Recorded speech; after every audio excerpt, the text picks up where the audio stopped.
Hello, my name is Pham, and in this video report, I'll be discussing about how teaching strategies and learning environments can shape student engagement and participation in early childhood and primary settings.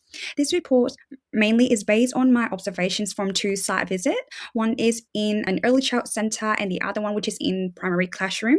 So this report looks at student engagement and participation as both are key to the effective learning. So students are more likely to join in, they interact and understand when they feel supported by their surroundings and the teaching as well.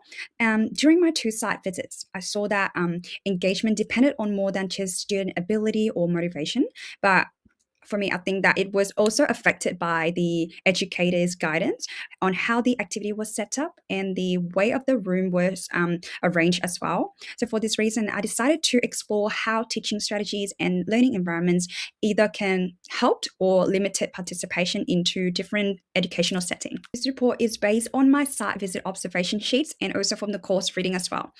During both visits, I pay attention to the educator strategies, the physical learning environments, and how students responded, especially in terms of attention, the participation, and interaction.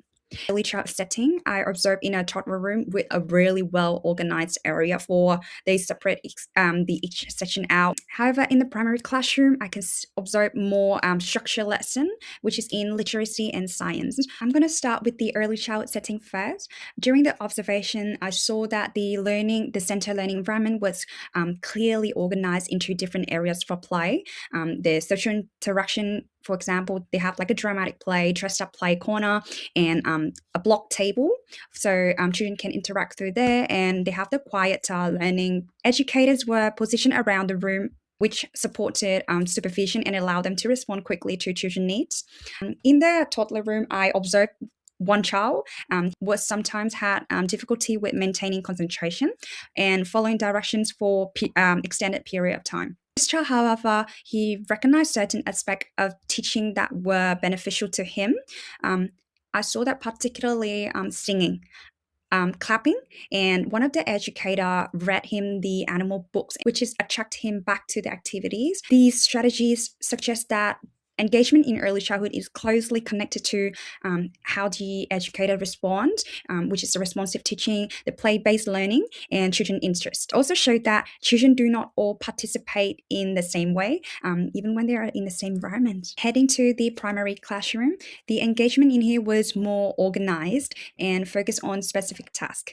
I saw students working on literacy and science activities. The educator gave clear instructions and helped students with verbal prompts, offering support with vocabulary and sentence structure. In the primary classroom, students were more engaged when tasks were clearly organized, involved working together. Unlike the early child setting, this classroom used less sensory or play-based learning, and they mainly focused on verbal instruction, on how peer interaction, and guided in the more academic work.